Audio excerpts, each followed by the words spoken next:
The 2016 election, Road to the White House Rewind brings you archival coverage of presidential races. Next, a look at the 1980 campaign through interviews with the top 4 Republican candidates in the race. Former California Governor Ronald Reagan, former CIA Director George H.W. Bush, Illinois Congressman John Anderson, and Tennessee Senator Howard Baker. Taped by students at Salem High School in New Hampshire, the interviews played on cable access in parts of New Hampshire and Massachusetts. It's the first time they've been aired on national television. We start with Ronald Reagan, who went on to win the New Hampshire primary, securing the GOP presidential nomination. He then defeated incumbent President Jimmy Carter in the general election to win the presidency. This is just under 15 minutes. Governor Reagan, welcome to Election 80.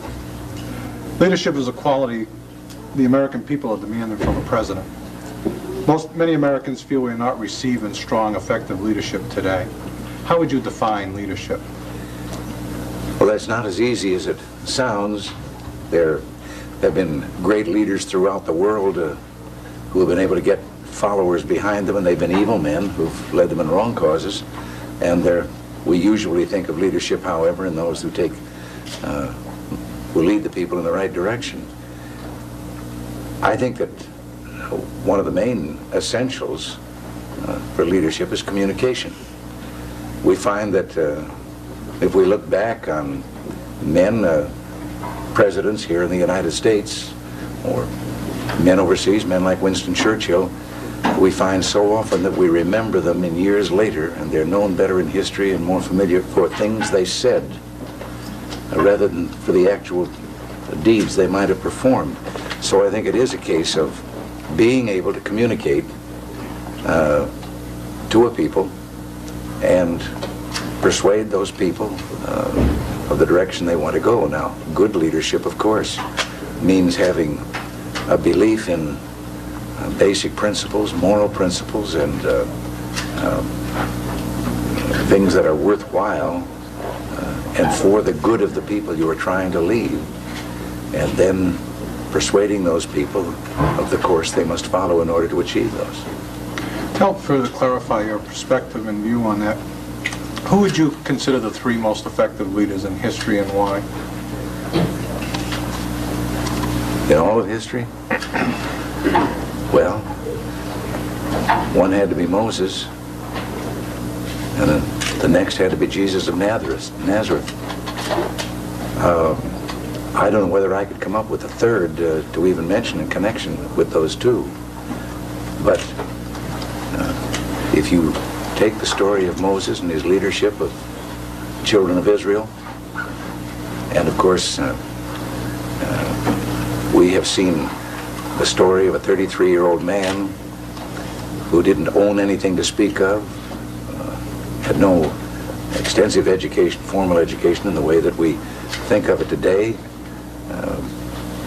simply became an itinerant preacher, probably never traveled in a circle more than 100 miles across, wasn't an ordained minister, didn't have a pulpit, and yet in 3 years established principles that have had more effect for 2,000 years on mankind than all the rulers and all the teachers and all the admirals and scholars who ever lived. Having said those 2, I don't know whether I can come up with a third. If we were just talking more modern day leaders and so forth, we would get into the area of men like Churchill, men like our Washington and Lincoln, and yes, Franklin Delano Roosevelt, who, whether we agree now with the things that he did, was able to persuade the people of this country in a time of great distress, the Great Depression, to support him in the programs that he was taking forward, and he was a great war leader. What I'd like to do now is to take this whole idea of leadership and have you apply it to your role as a leader when you were a governor. What kinds of decisions did you make in the past which indicate your effectiveness as a leader? Well, I came into the governorship at quite a strange time in California. Our campuses were scenes of rioting in the roaring 60s. We were talking of long, hot summers in our cities because of the racial violence, but economically, the state of California was in about the same condition as the federal government is today. It was spending far more than it was taking in each day. It was on the verge of bankruptcy. It had a bureaucracy that had grown 75% over the preceding 8 years. We were the welfare capital of the world with a welfare load that was increasing at an average of 40,000 people a month and threatened further bankruptcy or earlier bankruptcy of the state. And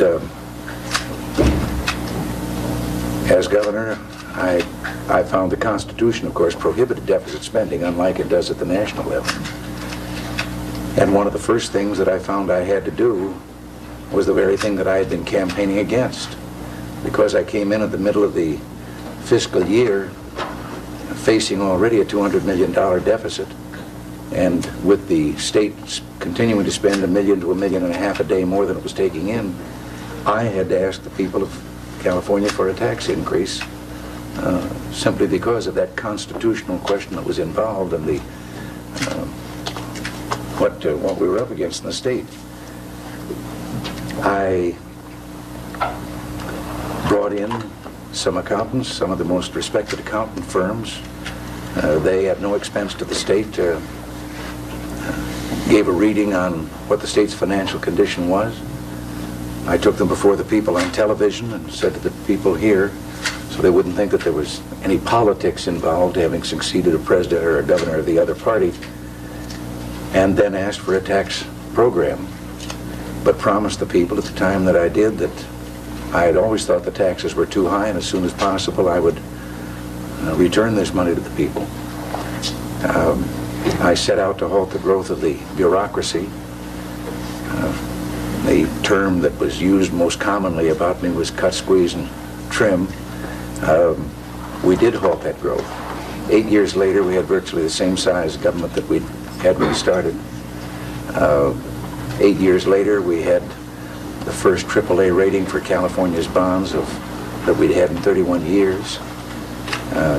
We had saved $2 billion on welfare for the taxpayers, but for the first time in about 8 or 10 years, we had been able to increase the grants to the truly needy. And over that period of time, I kept my word about returning the money to the people. Not much more than a year later, after the tax increase, we started returning surpluses to the people in the form of tax rebates. And at the end of 8 years, had given back to the people in tax rebates and tax credits $5.7 billion. And I had vetoed $16 billion in spending measures that had been introduced in the legislature, which was a Democratic legislature, and I was a Republican governor. And I never had one of those vetoes overridden.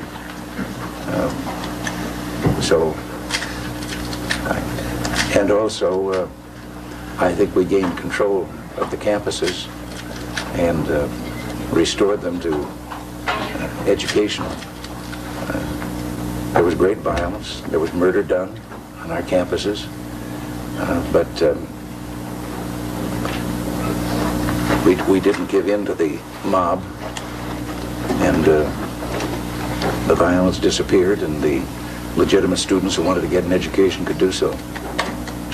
I'd like to, if I may, speculate and move into the future a little bit, because we have our own crises today, and America's constantly being confronted with a crisis situation. Americans are faced with a constant reoccurrence of inflation and recession and rising fuel prices, rise in food prices, rise in unemployment, and of course we have the ever-present energy crisis. These are the kinds of problems that you would be facing on a daily basis if elected president. What do you intend to do about these issues and these problems? And please be specific. Well, I believe that most of those things government is responsible for. Government has caused recession, therefore government can make it go away. Government has caused the energy crisis, and therefore government can make it go away. You asked me to be specific. I believe that We have had an interventionist philosophy at work in this country for the last 4 decades or more, intervening in what should be the free marketplace, but intervening in the lives of the people, exerting controls. I've described it sometimes, and maybe this seems oversimplistic, government exists to protect us from each other. We have had government for the last 40 years that's trying to protect us from ourselves. And we can't have that kind of a caretaker. We can't afford it.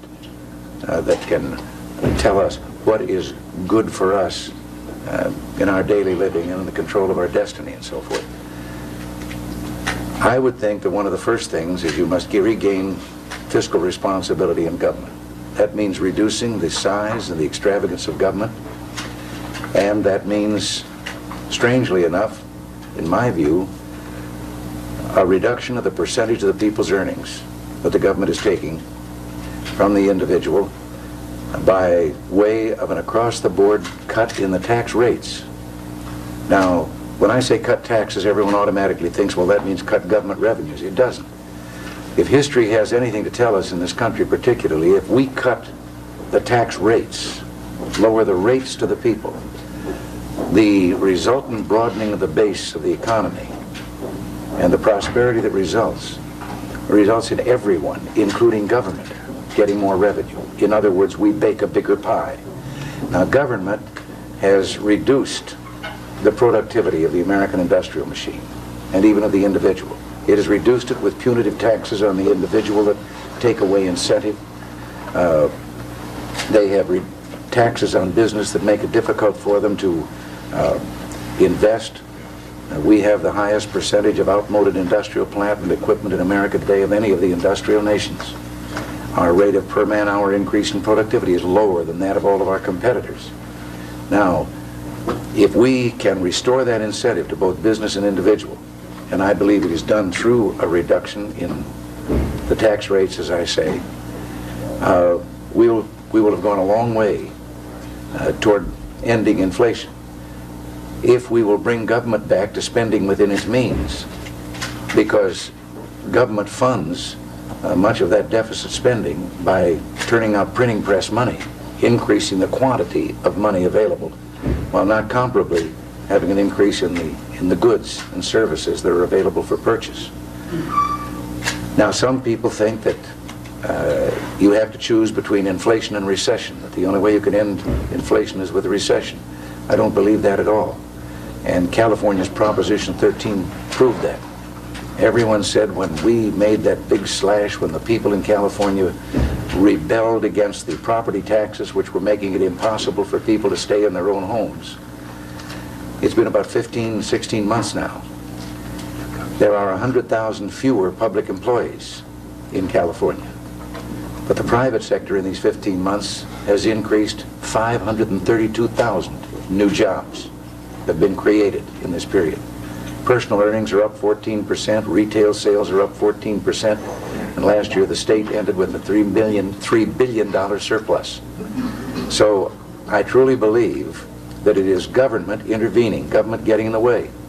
And by the same token, with regard to energy, we had the cheapest, most abundant energy and fuel in the United States that any nation, any part of the world has ever had, all the way from that first oil well that was drilled in Pennsylvania in 1859 up until 1971, when again the government intervened with price controls, restrictions, controls on the marketing, virtually nationalizing the energy industry, particularly in the field of petroleum.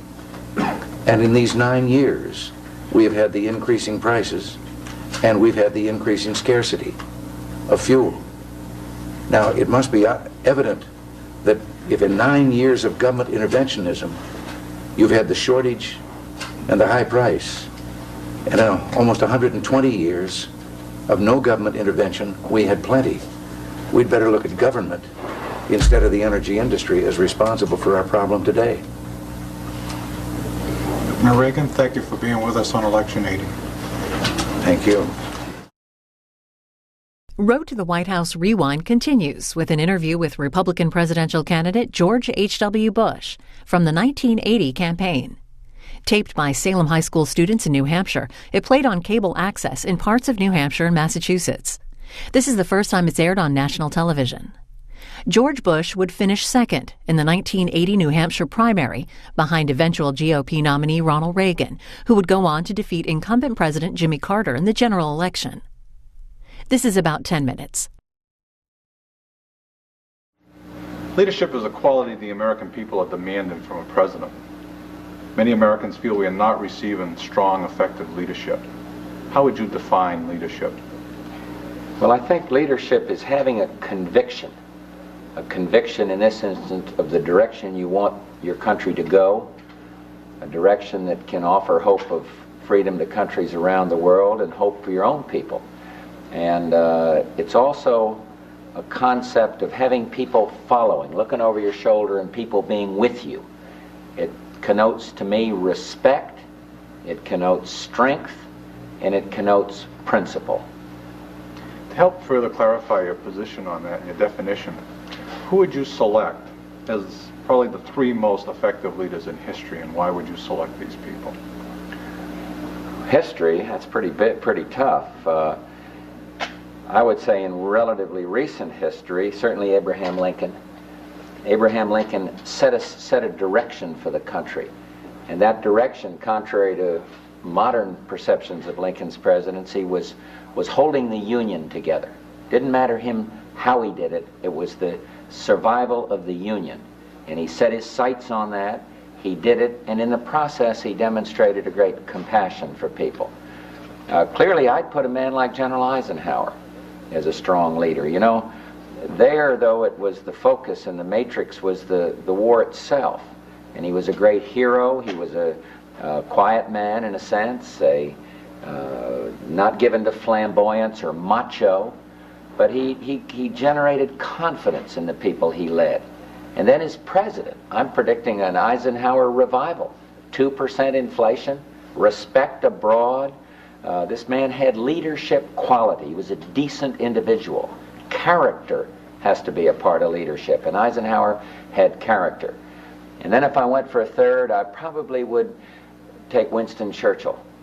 Churchill during the early days of the most troubled days for the Brits at World War II. He had a different style than Ike, but it was he had a marvelous way with the English language. He could generate the best in a people under siege. So there are three different types really, but three, I think, amazing individuals. Taking those kinds of qualities that you've mentioned there, what decisions have you made in the past which reflect effectiveness in leadership? Well, I've had tough leadership jobs. The two, I guess, that are the most difficult would be heading the Republican Party during the last days of the Nixon presidency, the last 2 years of Nixon's presidency. Because as history will show, this was the first time that the interests of the party did not always coincide with the interests of an incumbent president. That was one, and then I think that another most difficult job, maybe the most difficult, was leading the Central Intelligence Agency just at a moment when it was very fashionable to jump all over it, to tear it down, to take a handful or some abuses from the past and use those to show that there was a certain immorality to intelligence. So both of them were challenging leadership assignments, and I hope I did them with the integrity of the institution I served intact when I finished the job. And that is not, it's a tough assessment to assess one's own leadership, but I believe I did that. I believe I had the respect of people with whom I agreed and disagreed. I hope in the last one, the CIA job, I elevated the morale of the people. I did not try to elevate myself into the public limelight in either of these jobs. People say, well, how come you sometimes have lacked a name identification? And I think it's a style. But I judge it, can you lead with respect? Can you accomplish your objective and then have the respect of people? Not always like you, not always agree with you, but the respect of those that you lead. And I think I did that in those two assignments. What I'd like to do now is move into the future somewhat. All right. Today, America, as we're aware, is confronted with a crisis situation. Americans are faced with the constant recurrence of inflation, recession, also the rise in food prices, the rise in fuel prices. We have an unemployment problem, and we also have an energy crisis. These are the kinds of problems that you would face on a daily basis if you were elected president. How would you handle these problems? And please be specific about it. Well, you know, it's interesting that Mr. Blumenthal, a while back, made a very candid assessment, Blumenthal having been Treasury Secretary under President Carter. And he pointed out that no matter how well-intentioned, the president lacked the will to make the tough decisions necessary to break the back of inflation. First, let me say, I don't think the period in the 80s on these questions of inflation and energy are going to be easy. The early 80s, it's going to be tough, and for any candidate for president or anything else to say there's a quick and easy fix out there is wrong. But I think you chart a course, and my course generally would be emphasize the fundamentals of economics. We've gotten away from that. We've gone the Keynesian, spend your way into prosperity economics. I'd change it. Now, more specifically, within a fundamental framework of conservative economics, I would restrict the growth of federal spending. I would compel the Congress to do that. And if they didn't, I would veto legislation. Hold the growth rate to around 6.8%. I would find ways, and this isn't easy, but it is at least specific, to cut through the excesses of regulation.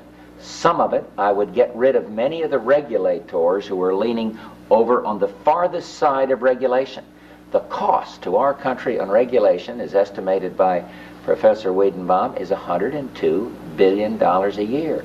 You need to find a balance between those who would rape and pillage the environment and wantonly spread around poison from wastes, and those who would go so far that you cut off all growth and then offer only hopelessness to the poor in this country. We've got to find the balance on regulation. A third thing I would do specifically is to have a tax cut, but not the popular one. Not the one out there that says, gee, we're going to have a recession here, let's cut taxes for everybody and stimulate demand. I wouldn't do it that way. I would have every facet of that tax cut aimed at increasing investment, what is called by economists a supply-side tax cut. And it would be things like to a family that found it extraordinarily difficult to save for a down payment on a house. Those savings accounts are going to be tax-free on the entrance. Stimulate investment. To a businessman who has a truck and wants to buy 3 more. More rapid depreciation. Or to others, tax credits for certain kinds of equipment. Or to a business that would locate where the unemployed are. Give you special write-offs if you put your business there and offer hope to people by having a job in the private sector, not in the public sector. Those specifics would result in a balanced budget in the year 1982. I've checked them with some of the best non-Keynesian economists in this country. But now let me tell you this. You ask about leadership. The only way we're going to get there is to have leadership that can convince the Congress that we've got to try these fundamentals. And if they won't try it, then you're going to have to veto. Because it's tough out there. Everybody wants to do what's popular. And I think leadership means making the tough decision, charting a course, not refusing to expose yourself to ideas, but charting a course and staying with it, taking the heat that's going to come from not always being popular out there. Judge Bush, thank you for being with us on Election 80. Road to the White House Rewind continues with an interview with Republican Congressman John Anderson from the 1980 presidential campaign. Taped by Salem High School students in New Hampshire, it played on cable access in parts of New Hampshire and Massachusetts. This is the first time it's aired on national television. John Anderson finished 4th in the 1980 New Hampshire primary. He withdrew from the GOP race 2 months later and ran as an independent candidate in the general election, where he received 6.6% of the vote and finished 3rd. Republican nominee Ronald Reagan defeated incumbent Jimmy Carter to win the presidency. This is about 10 minutes. Congressman John Anderson, welcome to Election 80. Thank you very much, Paul. As you're probably aware, leadership is a quality that the American people have demanded from a president. And many people feel that we're not getting the strong, effective leadership necessary for today's issues. How would you define leadership? Well, Paul, we don't have the Napoleonic tradition in this country. I don't believe that the American people want a leader in the sense of someone who by edict and command is going to tell them what to do in every single respect. To me, leadership means the ability to inspire the kind of confidence in the American people, to inspire in the American people the feeling that you, the leader, have the kind of competence to deal with national and international questions, that they can put some reliance on your judgment. And even more importantly, inspire in you, the average person, the average American, the willingness to be a part of the job that has to be done to rebuild and recreate a stronger and a better America. That, to me, is the very essence of leadership, the ability to inspire confidence and to re-involve the American people in the very important process of trying to get a handle on inflation, of trying to create the kind of image around the world that America is still a strong, powerful, and free country. To help further clarify that for us, could you pick out the three most effective leaders in history and why you selected these three leaders? Well, I tell you, you hit me right between the eyes with that, and I suppose it would take a lot of reflection. Obviously, I think first to the history of our own country. I think of men like General Washington, who took that ragged, tattered band of men at a time when one great historian, Douglas Southall Freeman, said in the black year of the Revolution there were literally less than 500 people in the colonies who were willing to pledge their lives, their fortunes, and their sacred honor for the cause of the Republic. He took that little remnant and made it into a force that was capable of defeating the better financed, better equipped, better trained British Expeditionary Force. So clearly he was a leader. He was not only a leader in a military sense, but he was a man who had the kind of magnificent concept of freedom that enabled him to serve as the first president of this republic. Next, I think of Lincoln, who served during certainly the most difficult period in our history next to that revolutionary era, and who was able, despite all of the divisiveness of that Civil War, to win the war and to espouse the kind of principles of charity and humanity that enabled us to bind up the wounds after the war and remain a united country. So Lincoln clearly, in my mind, because of his noble expression, his ungifted, his absolutely limitless power of expression, I think, served as a great leader. I think thirdly, in our century, Franklin Delano Roosevelt was a great leader. He was not a member of my party, but I can nevertheless admire the ability that he had to fulfill that requisite of leadership of which I spoke just a moment ago, the ability to inspire confidence in a weary nation that had almost lost faith in itself.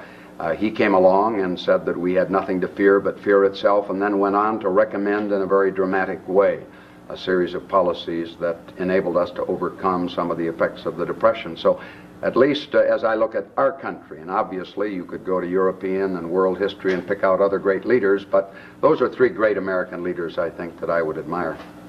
I'd like to come back to parts of that in a minute, if I may. But in relationship to the qualities that you mentioned about Washington, Lincoln, and FDR, what decisions have you made in the past which best reflect your effectiveness as a leader that also exemplifies those kinds of qualities? Well, I have to be a little self-serving at this point, Paul, but you've invited that, so I won't be too embarrassed. I cast a deciding vote in the Congress just 11 years ago on a civil rights bill that would guarantee equal housing opportunity to the people of this country, regardless of race, color, or creed. It's not very often in a body of 435 men that you have the privilege of casting the deciding vote. This happened to be a vote on a committee, but it brought that bill out. It was otherwise fated to simply die in committee. And as a result, it became the law of the land, and a few days afterwards, the President of the United States, who was then Lyndon Johnson, shook my hand as I went through the receiving line in the White House and congratulated me for what I had done. And it was a difficult vote, because many in my party opposed it. They could not accommodate to the idea that we ought to have a federal statute that would guarantee equal opportunity in the housing field. But I think of all the years, soon 20, that I've been in the Congress, I'm proudest of that vote because it demonstrated on my part, I think, the ability to see an issue that was really of transcendent importance and to capitalize on the opportunity of that moment to make it more than just an idea, but to translate it into the reality of an open housing law in our country. And it's given me much satisfaction, and I think many others hope, faith, and courage that this country ultimately will become a country of equal opportunity for all our people, regardless of their race or their color or their creed.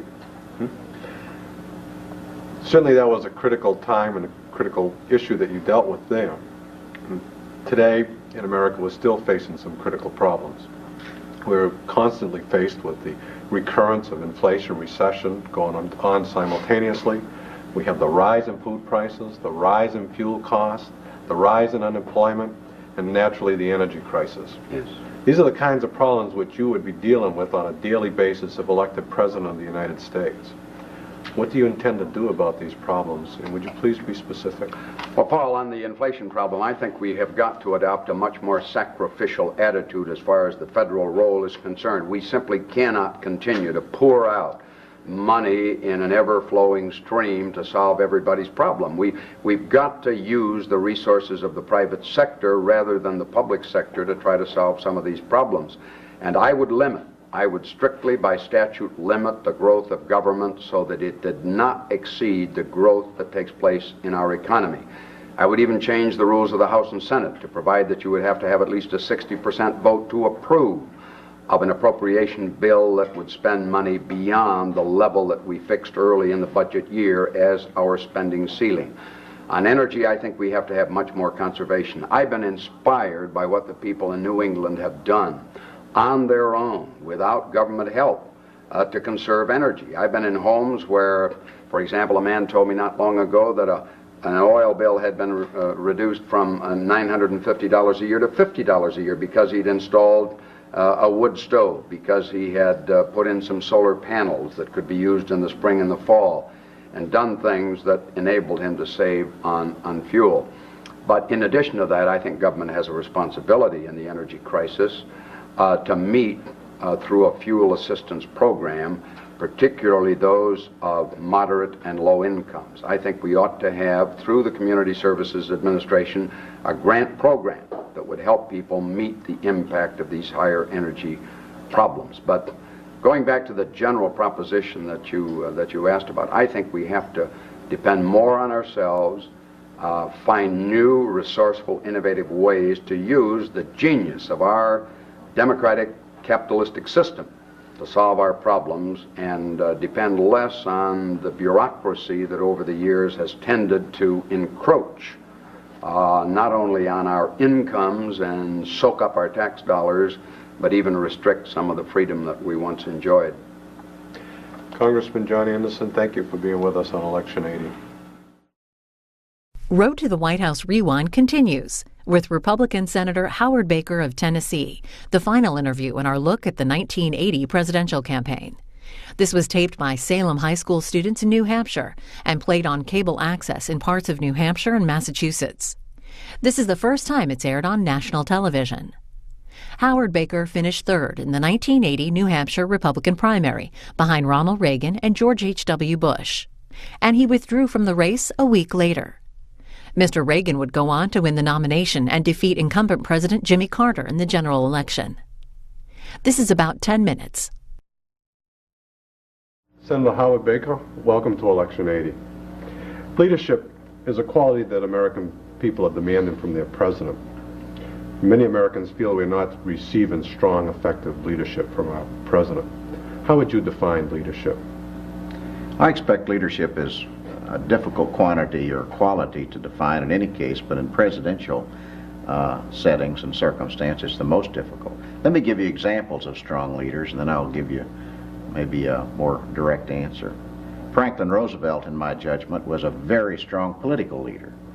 He could state purposes and identify problems, and did an extraordinary job of convincing the country through his fireside chats and the Congress by persuasion to follow on, and he quickly enacted most of the New Deal legislation in the 30s. That was strong leadership in a time of economic and social emergency. I think Teddy Roosevelt was a strong leader, a strong president. His speak softly and carry a big stick theorem, I guess, is the most prominent legacy that he gave us, but Roosevelt was strong in the international sense primarily. That is, he brought the United States into the forefront as a world power. It is also interesting to note that although he was a tough, sometimes blustery man, that he led the country into a period of relative peace and stability. Lincoln, of course, was a strong leader. By sheer force of personality and determination, he preserved the Union when all the odds must have been against that. That was a strong leadership role. Eisenhower, in my judgment, was an extraordinarily strong personality and a strong president. Sometimes it takes strength just to maintain a tranquil administration, to understand that things are going pretty well, and you don't have to change them for the sake of change. So you see, in each case, there's a different quality of leadership in those examples that I've chosen. The one common denominator, though, is that the presidency is a strong institution. The Constitution adopted in Philadelphia required its first magistrate, as they said, the president, to be a strong president. And I would try to be a strong president. That is leadership. I do not believe that the presidency is too strong or too imperial. I believe men have abused the presidency, but I believe the institution itself must be used as a forum to suggest the problems and the solutions to the country, to ask the cooperation of the Congress, and to lead this nation in the direction he thinks it must go. To help us clarify your views on this in dealing with strong leadership and effective leadership, what kinds of decisions have you made in your past as senator that would indicate to us that you have effective leadership? Well, to begin with, of course, I'm proud to be the first Republican ever elected to the Senate from Tennessee, and believe me, that's no small chore because there aren't that many Republicans in my state. It means I had to try to lead the political apparatus in my state into an appeal for broad-based support. But following on after that, the ability to get elected the Republican leader, the minority leader of the Senate, has been a special privilege for me. And in both of those periods, that is before I became Republican leader and since I became Republican minority leader, there have been a whole range of issues on which I felt the need to try to assert leadership. One, when I came to the Senate in the 60s, the civil rights issues were still hot and topical. And being a Southern Republican, it was sometimes difficult for me politically to take the lead in civil rights legislation, such as the Voters' Rights Extension Act, the Fair Housing Act, and others. I think of that as leadership. I was swimming against the current, so to speak. And I was a fragile political commodity, the first Republican ever to come from Tennessee. I think later of a number of other issues, particularly environmental legislation. I was the senior Republican on the Environment and Public Works Subcommittee, on the Air and Water Pollution Subcommittee.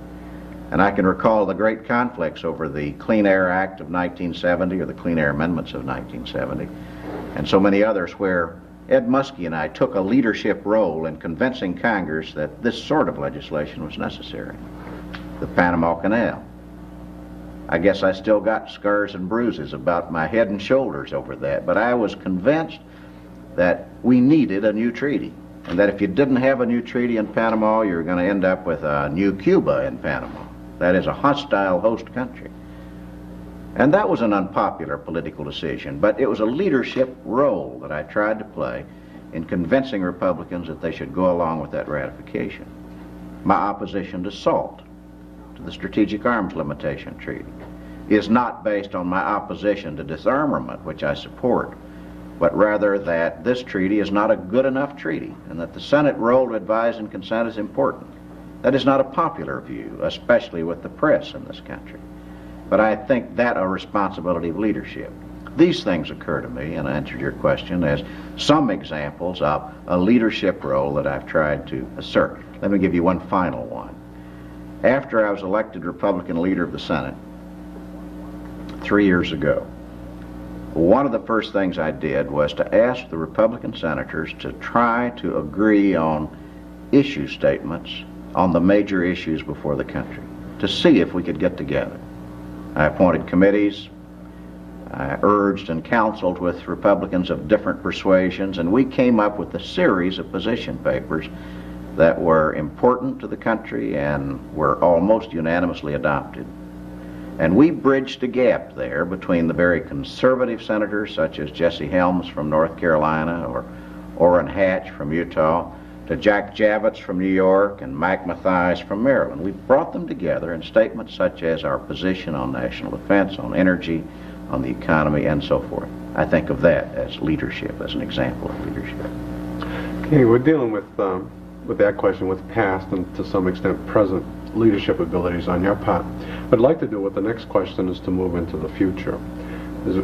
As we all know, America today is confronted by a serious crisis situation, that Americans are faced with constant recurrence of inflation and recession, the rise in unemployment, the rise in food prices, the rise in fuel prices, and naturally, and most importantly, probably the main culprit of the whole thing is the energy crisis itself. These are the kinds of problems that you would have faced on a daily basis if elected President of the United States. What would you intend to do about these problems, these situations, these issues, if elected? And please be specific. All right. Let me say, first of all, that in the energy field or the inflation field, if someone says they got a simple solution for you, either that candidate is foolish or they're trying to fool you. It's a complex problem. The economy, for instance, inflation, will respond only if we do have a rational and reasonable energy policy. I think we're on the right track now with deregulation, decontrol, windfall profits tax, the safety net for the poor and the elderly to provide against their freezing to death in the face of increasing prices. New funds for research and development in synthetic fuels and fusion power and geothermal steam and other techniques. But the first thing is we've got to get the energy problem under control. I think we're now headed in the right direction. The second thing is to get the government's own fiscal accounts in order. Right now, I think that while the government is not the only cause of inflation, obviously, it's the biggest cause of inflation. I think President Carter let that animal out of the cage, the animal of excessive government spending, which has stimulated an increase in the rate of inflation. When Jerry Ford was president in the final quarter of his administration, the final 3 months, inflation was running at less than 5% per year. It's now running at more than 13% per year. I think the second thing is to have a frugal and careful scrutiny of federal accounts to make sure that we hold the rate of increase of federal spending, at least, down to more modest levels. The third thing we've got to do is to try to increase productivity in this country. We rank dead last of the 10 great industrial nations of the West in the rate of increase in productivity. And what that means is we no longer compete with Japan, with Germany, and with other countries. We're losing jobs.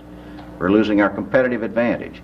And to do that, in turn, it requires a number of things: an adjustment of the tax code, to reinstill the incentive to save for the average citizen to save, to invest, to install new plant and equipment, to create new jobs. You've got to reduce the burden of paperwork, of regulation in this nation. I'd like to see us make a distinction between reporting requirements to the agencies of the federal government for small business versus big business. Small business being suffocated by reporting requirements. All of these things are component parts of a complex question. That is, how do you control inflation? How do you reduce the cost of living or retard the increase in the cost of living in the nation? I will not stand here, I will not sit here and say that as president there is a magic wand that can be waved. It will take all of these things, plus much more, to get our house back in order. Senator Howard Baker, thank you for being with us on Election 80. C-SPAN takes you on the road to the White House. Best access to the candidates at town hall meetings, speeches, rallies, and meet and greets. We're taking your comments on Twitter, Facebook, and by phone. And always, every campaign event we cover is available on our website, cspan.org. Next, on Lectures in History, Arizona State University professor Brooks Simpson discusses with his class the role of the president during wars, including those waged without a formal congressional declaration. He examines the ways American foreign policy and presidential powers have evolved. His class is about an hour and 15 minutes. We're going to talk about presidents and going to war. We've already talked about the Constitution, how the Constitution basically authorizes the president to act as commander-in-chief of the armed forces. On the other hand, Congress has a role in this as well. Congress is supposed to declare war. Congress can fund military operations. Congress can also pass various regulations for the armed services, and as well, Congress can exercise oversight through congressional hearings on what's going on or through committees. So we know that. All right, so James Madison once drew the distinction that Congress declares war, but presidents make war. And remember, I've talked about there's only 5 wars where Congress has actually declared war. 1812, Mexican-American War, Spanish-American War, World Wars I and II, with the last declaration coming in June 1942 against several Eastern European countries that were allied with Nazi Germany. So last answer is not Italy and Germany, but rather Hungary, Romania, etc. So let me give you a couple of case studies here to think about what we're going to talk about today. First of all, I want to talk about a case that occurred not that long ago, in my lifetime at least. Richard Nixon was president of the United States in 1969. He inherited the Vietnam War, as you know. And reports came to him that the North Vietnamese forces were seeking sanctuary in then neutral Cambodia. And they were using that as a safe place, if you will, to launch invasions, operations against the South. Starting in 1969, Richard Nixon began to authorize the bombardment of targets in Cambodia. And in fact, in 1970, first American ground forces, South Vietnamese ground forces, followed by American ground forces, actually crossed the South Vietnamese-Cambodian border and invaded Cambodia. Nixon did not ask for any congressional authorization. This was a secret operation from the beginning. When it was discovered, there were a lot of protests. This is where you have the Kent State shooting on May 4th, 1970. You should also know, by the way, that there were a lot of protests in favor of the president's action in invading Cambodia. Congress took a dim view, however, a president waging war without prior congressional approval. And it's going to rescind something that we're going to talk about a little later on, the Gulf of Tonkin resolution, which had been passed back in 1964, authorizing Lyndon Johnson to act in Vietnam in ways that people came to regret.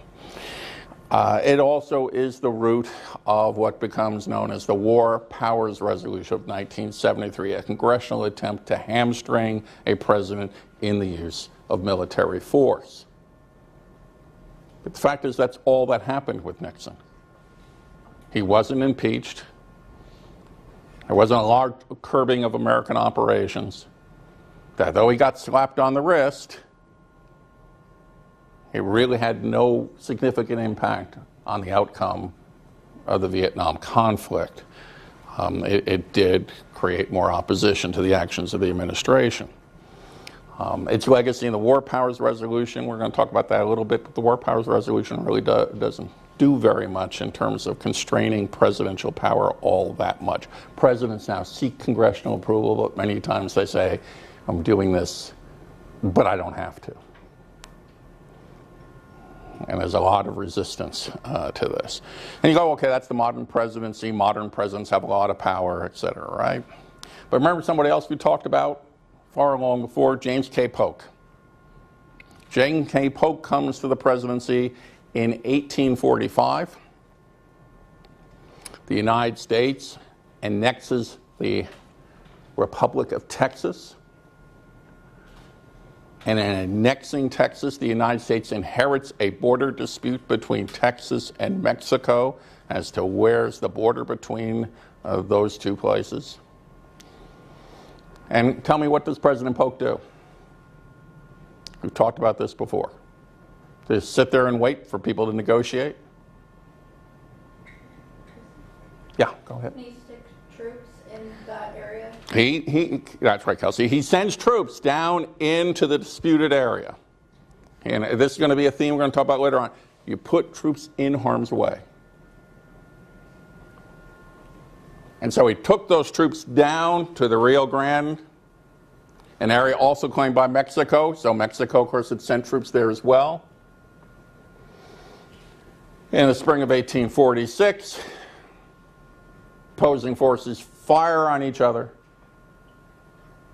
And President Polk, who has tried through various ways to gain his way with the Mexican government, and who's already planned for a major military operation should war break out, an operation that simply doesn't talk about remedying the border dispute between Texas and Mexico, but an operation that will take over other parts of northern Mexico, including the very place we're standing right now. Polk takes this moment, this firing on American forces, and uses this as a reason to declare war. And Polk's message to Congress on this in May 1846 is instructive, because after outlining the problems with the United States as an injured, innocent party against a recalcitrant and unresponsive Mexican government, says that war exists notwithstanding all our efforts to avoid it, like sending troops into a troubled area. It exists by act of Mexico alone. It's the thing we're going to come back to. This notion that when the United States goes to war, it goes to war because it's been attacked. It had nothing to do with creating the situation where hostilities break out. And you know that, in fact, there's an Illinois congressman, a Whig from the central part of the state, lives in Springfield. He introduces in the House of Representatives something called the spot resolutions, demanding that Polk document the very spot where American blood was spilled as a way to demonstrate to Americans that Polk had provoked this conflict. That congressman was Abraham Lincoln. Okay, so we've got two incidents here that I think are fairly important. They're over a century apart, but you see some of the same patterns. President being able to use his power as commander-in-chief to commit American forces to places where war breaks out or to expand an already existing conflict. So does the Constitution matter anymore? You tell me. Is the original vision of the founders in having Congress declare war? You tell me. Tell me now. If you were president, would you pay attention to Congress except as a cosmetic?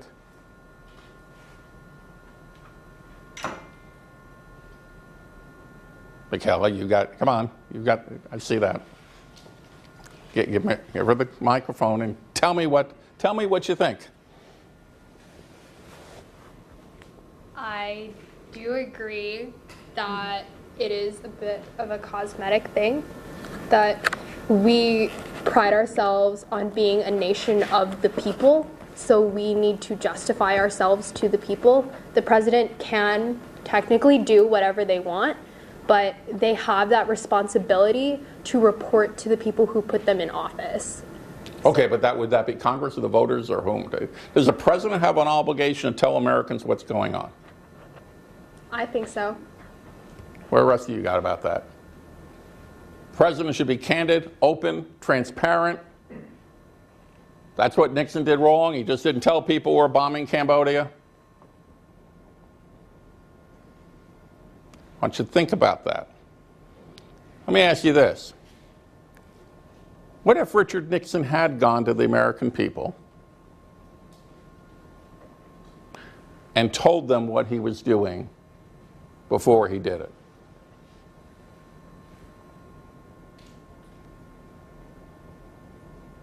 How do you think the American people would respond to a president saying, I've decided I have to expand this war, a very unpopular war with a lot of people. I'm going to have to violate a country's neutrality because that country's neutrality, Nixon would have argued, was already compromised.